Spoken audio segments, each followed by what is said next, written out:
Hey, thanks for stopping into Deer Creek Audio Illusions on the YouTube videos.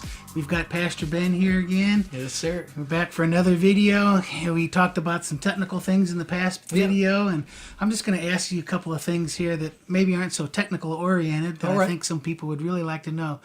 But you've been leading praise and worship now for quite a while. You do a great job of it, and I've been in some of your services. Yeah. But as a worship leader, let me ask you, what do you look for a praise team member? I know a lot of people would like to play in their church. Sure. And but do you have anything that you specifically look for when you're looking for a praise team member prospectively? Yeah, I think that's a good question. It's one that I'm always reviewing, and always thinking about what are we looking for.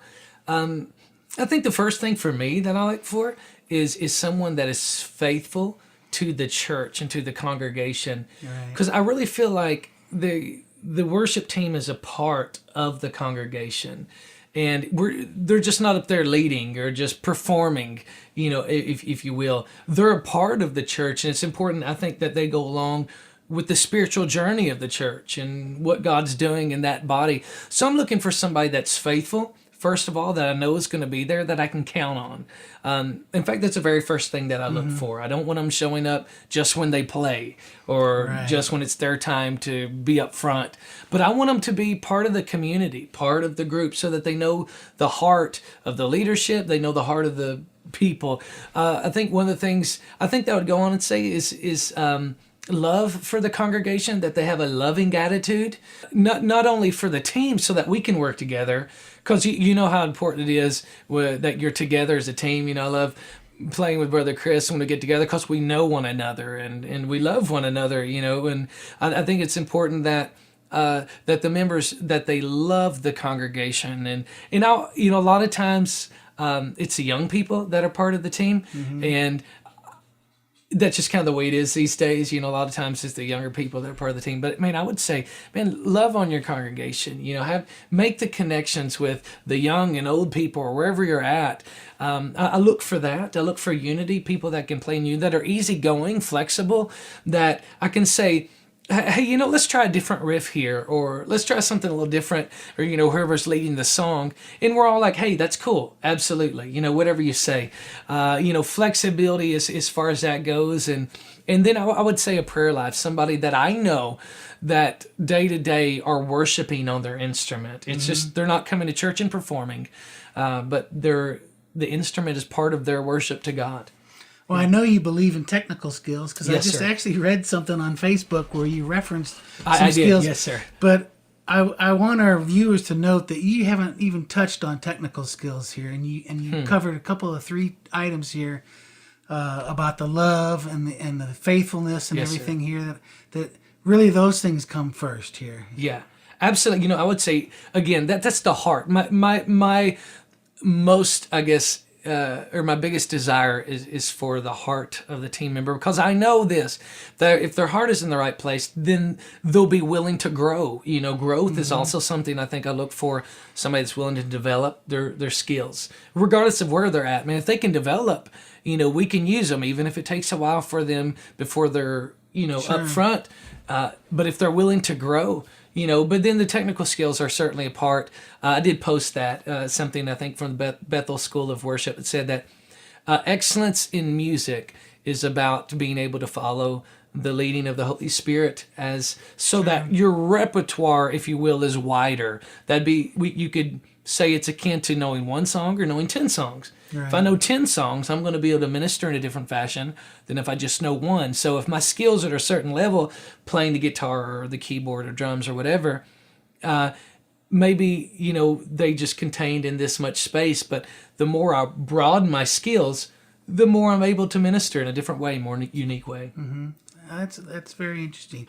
So, but you need to have a certain skill level. Would you not agree? Yeah, I would say certainly you want to be able to match the skill level of those that are playing. And I would encourage you, if you're out there and maybe you say, man, I don't feel like I can handle that right now. Learn, watch videos like what Chris is putting out, watch some videos on your instrument, expand. And if you feel like God has placed that in your heart, expand, learn, grow. And I believe that God will make a place for you as you do that. Now, let's talk about somebody that's been on the praise team for a while. And I know there's sometimes that you get called out and to do something else and can't actually be at the service here. Right. And so you need somebody to step into your shoes. Is there something that you look for somebody or what would somebody aspire to leading worship? What kind of direction do you think they should look towards and improving on?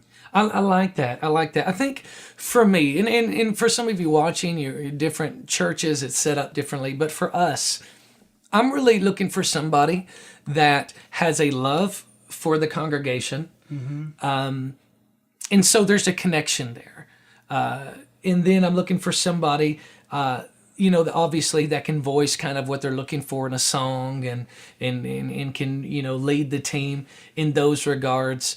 But really someone, and then someone that has a heart for worship. I've got to know that their heart rings and it sounds with worship, that they're worshiping God, not just again when they're up in front, but it's something that they do day in and day out. That's in their heart.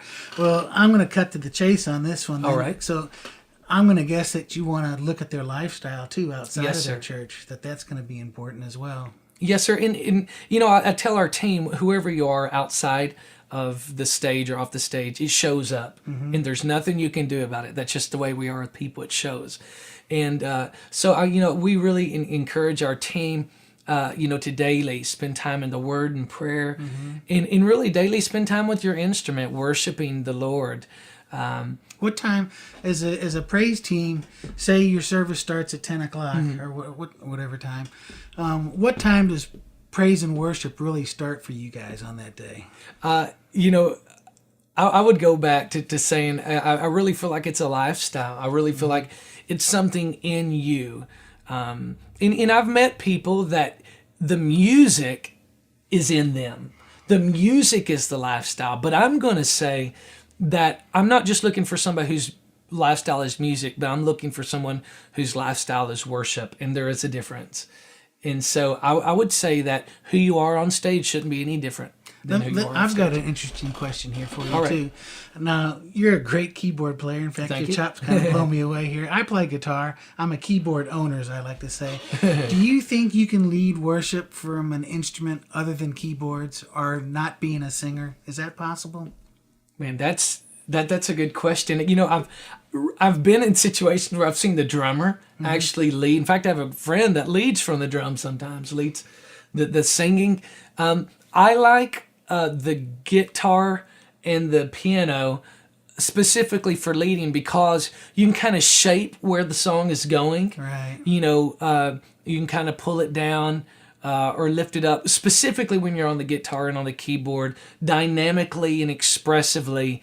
You can Create kind a of full sound behind you still. yeah, and you can kind of shape, if you want to bring it down or bring it up or transitions, you can kind of shape that sometimes off depending on, how your heart is feeling at the time. Okay. What do you think? Do you need to play an instrument to lead worship? I'm going to say no, but I'm going to say if you're watching or maybe you're a vocalist and you're leading just from a vocal standpoint, you either need to have a really, good sense of what's supposed to happen with each instrument, and also of your musicians. You need to know, what they can do, and maybe we can cover that later. But I would say either have a good knowledge of instrument or even have a band leader. And I'm seeing this more often actually, is that I'm having a vocalist that leads, but there's a band leader that actually leads the band, that leads the music, and that kind of shapes that. So you want to have one of those two things. That's great. That's great. Well, I'm asking you some loaded questions, I know, because I know we both know some people that don't play an instrument that lead worship. Right. Both pastoral and people on the praise team that will actually lead the worship. So I agree with you also that you don't necessarily, there's no set rules. So I think it's really what God places in your heart and Right, where He right. leads you and what your calling is. Yes, sir. Let me ask you one other question here Okay. before we end it up here. Do you ever change things once your service has started? Say you prepared a song list, you've got 5 or 6 songs or whatever. Do you ever just feel that you have to change it, or do you pretty much stick to what you're doing? For us, ideally, we usually do 4 to 6 songs.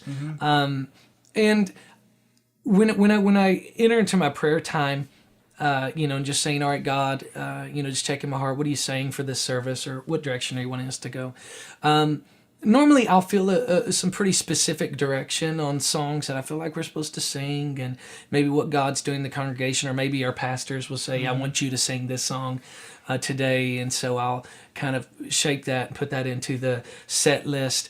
But there are times, and one of the benefits of being an instrumental leader as well is that, I might be singing a song, and as we're exiting that song, or maybe even the middle, another song will come to my heart. Maybe an old song or a quick chorus that I remember growing up. And and I've instructed our band, in those times, I'm just gonna kind of go there. For us, that works. Maybe in your setting, you're not for sure about that. But if it does work, your pastors are for it. Explore it maybe a little bit. If you have a song that comes to your heart, because sometimes that is the Spirit of God saying, man, this is really going to be a strong point for our worship time. So I say go there if that's... Sure. Yeah. Listen to God. If you don't listen to God and go the human path, you're going to probably drive off the road there. Right. All right. Well, I know we've got a lot more stuff to cover here, and we're going to cover that in more future videos coming up. Hopefully we answered some questions that you might have about being on a praise team and what it might take. As you can see, there are no specific rules, Right. But there are preferences. Yes, sir, absolutely. But we appreciate you watching the video today. Please subscribe to the channel and do come back.